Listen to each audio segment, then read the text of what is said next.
let's get started. Of course, you'll be muted, but at any time, if you have questions, you're welcome to unmute.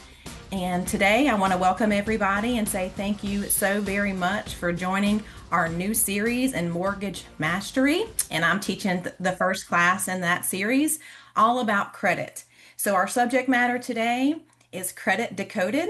Let me introduce myself really quick. My name is Dixie Lowe, and I'm one of the loan officers here in our Roanoke branch of the Legacy team.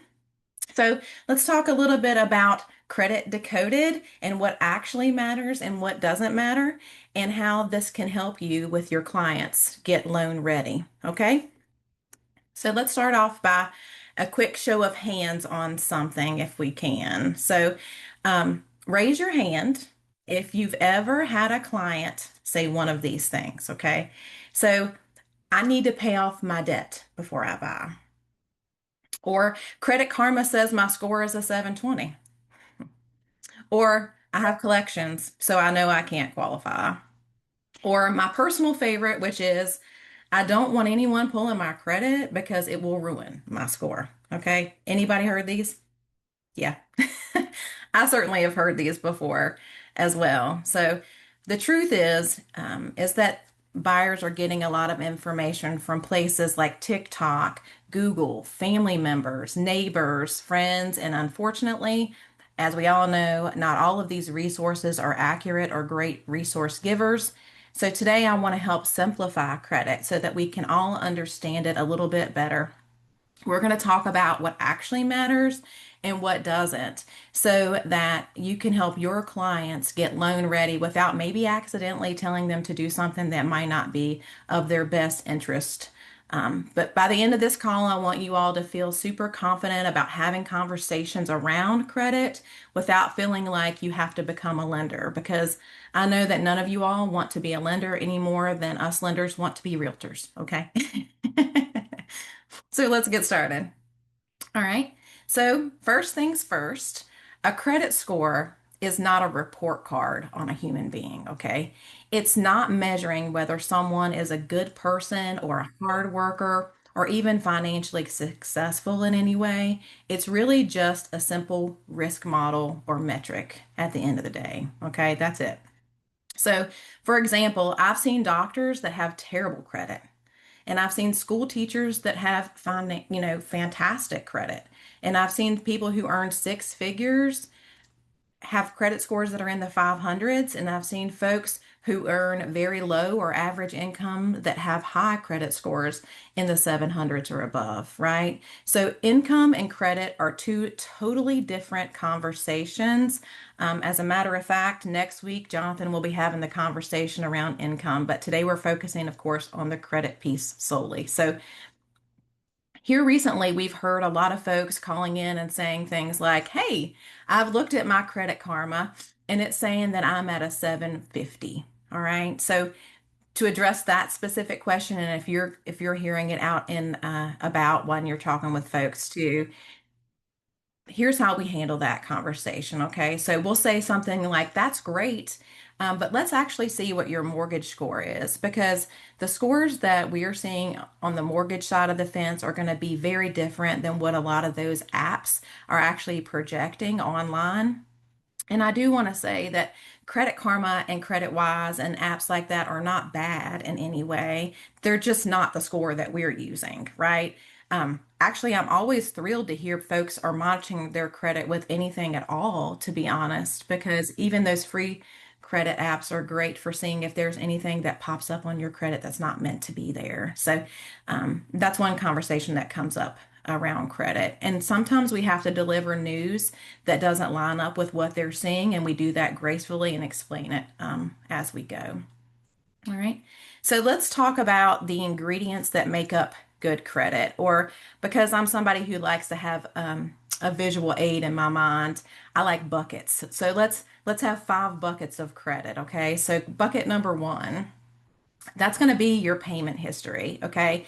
So your payment history, this guy is the king. All right. This is the number one factor that's going to determine what your credit looks like. Nothing matters more than this specific category, just so you know. Late payments certainly hurt. Back to back late payments are detrimental a lot of times to folks' credit.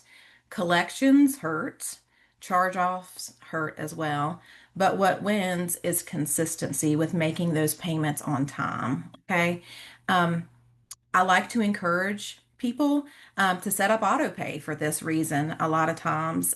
Even if it's just for the minimum payment on your card or your debt, at least if life gets busy and you forget to make that payment, you can always go back and add a little bit more. But what you don't have to worry about is that huge impact on your score. Okay.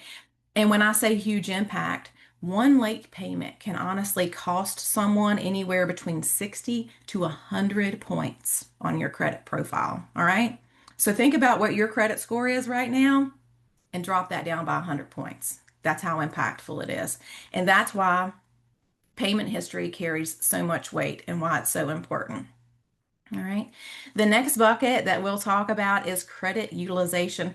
And sometimes this really surprises people. Okay. So let's say we have two clients, right? Each one of them has a $10,000 credit limit. One of them has 500 of that used. The other owes 9,000 on that card. It's the same exact credit limit, but they're going to be very different scores. Okay. Just because you have available credit doesn't mean that you want to use it all, of course. Ideally, we like to see balances that are under 30%. If you can get balances under 10%, that's even more optimal. And best case scenario is charging within the same month and paying off at that end of that month so that those balances don't continue to carry, but there is activity on the account. All right. So now let's talk about length of credit history. So um, this is one of the times where age and being old is actually cool. It's actually awesome. We don't have to worry about it. It's a good thing. So credit age matters, okay? Which is why closing out old credit cards is not always a good idea at all, okay? Sometimes those old accounts are helping people more than they realize, and closing them down can actually cost them a few points in credit droppage, all right? So instead, I think the best way to handle that would be saying, hey, let's just pay those cards down. And if you want them gone, chop them up, throw them in a drawer somewhere to never be seen again, but leave that account open. And I think what happens a lot of times, especially folks that are just young and starting out with credit, I think they get caught up in that moment of having credit and charge really high. And when it comes time for them to pay that down, they really want those cards to go away. But the truth of the matter is, instead of them fully closing the account, just pay it down to zero and let that history help you along the way. All right. Next bucket is your credit mix. So having different types of credit can certainly help your credit profile, but I don't want anyone opening up debt just to gain a few points in their credit score. Okay, that doesn't make sense. Never take on a debt for the sake of your credit. This is just one very small factor in how to build your credit strong. There's probably other techniques that we could advise before we would advise opening up a specific new line of credit. All right. And so then our next bucket and last bucket is new credit. So this is where buyers can get themselves in a little trouble sometimes.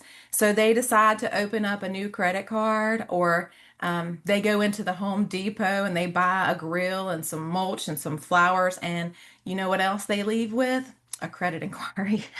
So you have to be really careful about credit inquiries on your credit history. They can certainly impact you, and especially if there's several that fall back to back as well. So this happens all the time. So something to also be very aware of. All right. Now let's talk about some credit myths, and these are some of the biggest ones that are out there, okay? I literally hear some of these every single week, and every loan officer on this call, I'm sure, can attest that they do as well.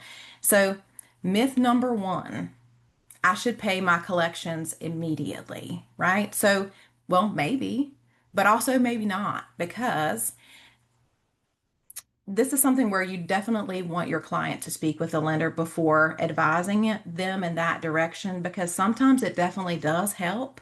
but sometimes it doesn't help, right? Sometimes it'll actually cause your score to drop temporarily, or not every collection needs to be paid off and addressed, okay? Maybe the money that they have would better serve them in the loan process itself instead of paying that specific collection off. But a lender can give you guidance around that. So that's a myth that's out there. And we're certainly happy to give feedback in that direction too. So, myth number two is closing credit cards improves my credit. Well, we kind of touched on this already. Please don't close those cards. It's actually the opposite a lot of times. And closing credit cards can increase your utilization because there's less of a credit line out there, and it can actually lower your score. So, that is a huge myth that hangs around out there. All right. Myth number three, credit cards are bad. They're the devil and they're evil, right?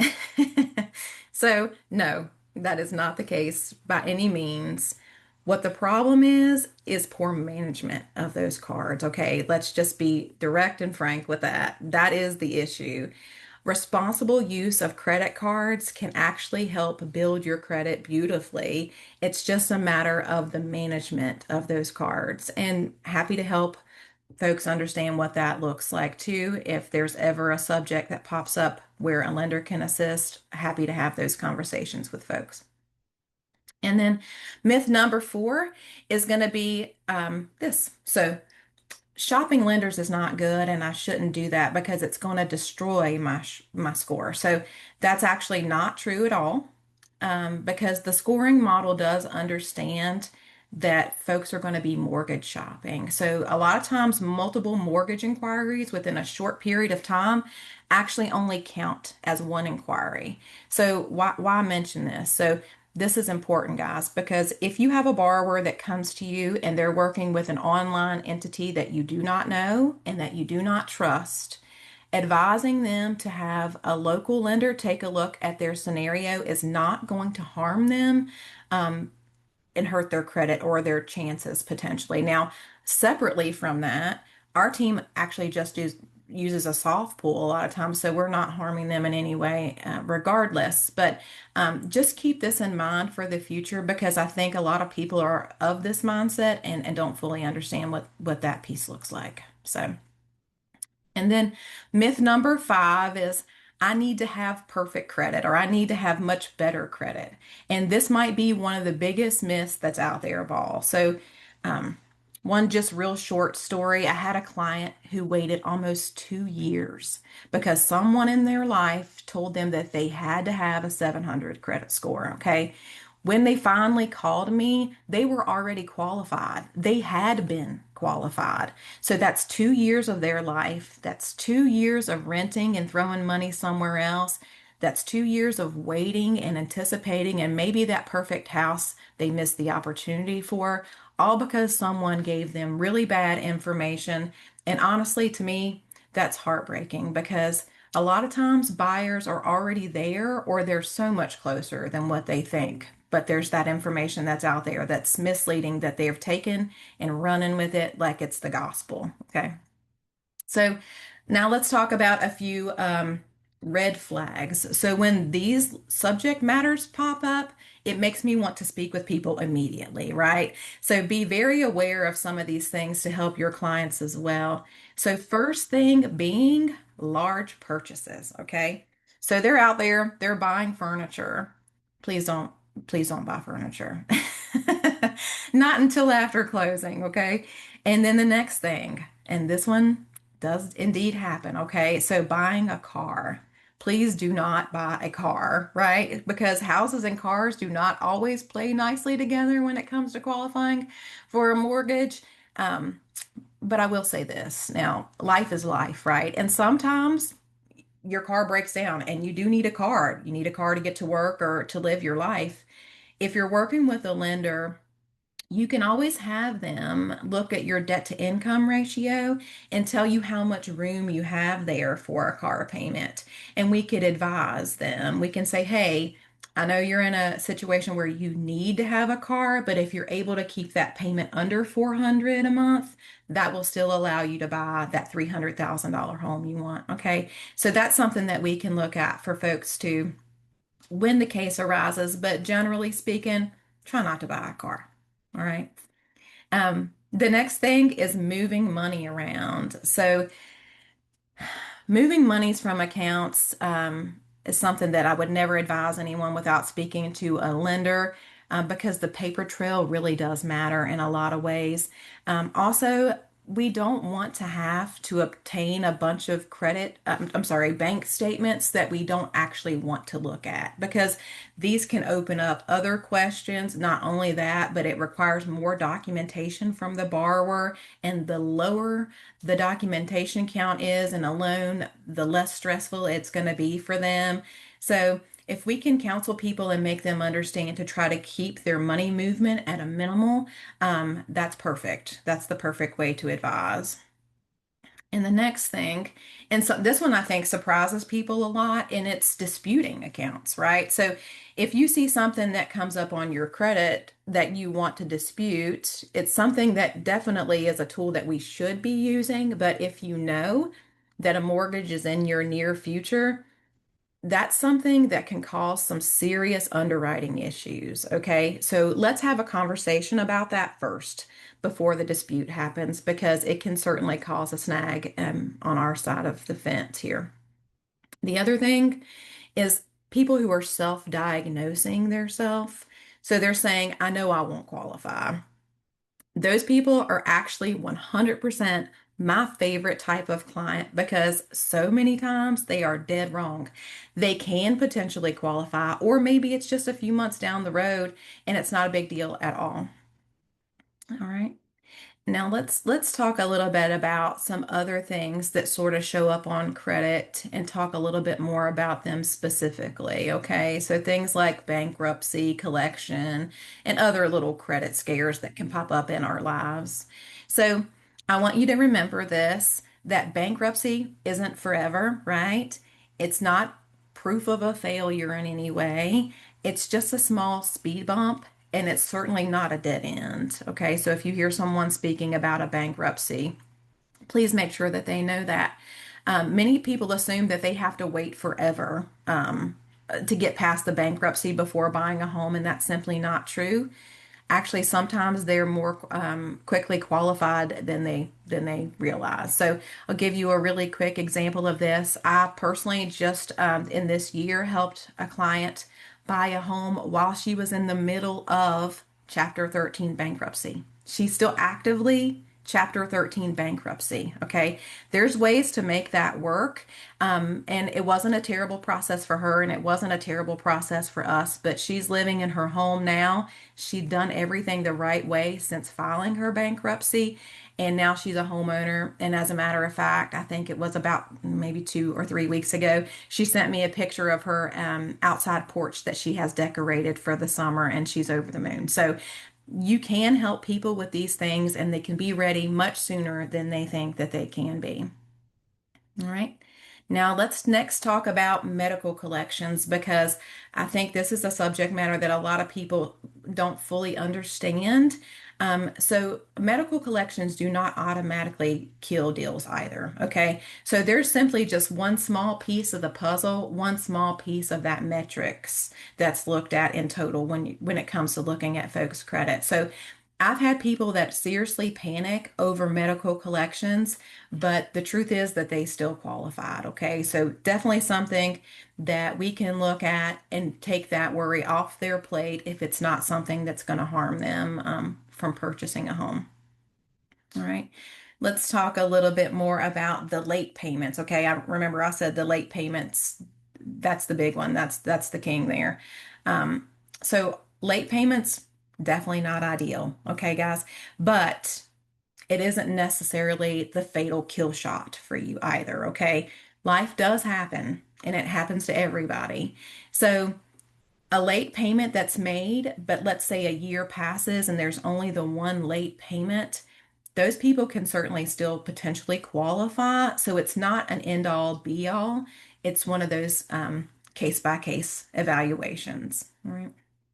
And so the next thing, let's talk about divorce. All right. So I know that this can be a sensitive subject when it comes to people divorcing and finances and income. But honestly, I think most of the time anyway, that divorce tends to hurt people more emotionally than it does their credit. All right. So as long as there's mutual agreements made on who needs to pay what and everyone respects that boundary, I've seen buyers who assume that everything is totally ruined, but when we go in to take a look, they can indeed qualify independently on their own and they're ready to start their new chapter. So here's a few little nuggets about what realtors should say to folks when they encounter some of these credit questions. So we don't expect you all to become actual credit experts because at the end of the day, you just need to know who to call. And of course, a trusted local lender can certainly help you with any of these questions. But instead of saying terms to folks like, yes, pay that off, say something more along the lines of, hey, let's speak to a lender first and just get their opinion. And instead of saying something like, yeah, I think you're right, you probably won't qualify, say, actually, let's see what options are available. I know that there's some flexibility around that sometimes. And instead of saying, hey, we'll see you later. Come back when your score improves. And I don't think anyone on this call would say that harshly, but instead, let's say, hey, let's make a plan, right? So what we do for folks specifically is I call it an action plan. So when we speak with someone that there is credit concerns, we don't just say, hey, we'll call you. We'll see you later. No, we create an action plan. We look at their credit. We let them know what they should attack first and the phone numbers in order to use to connect with those account holders and take care of those obligations right away.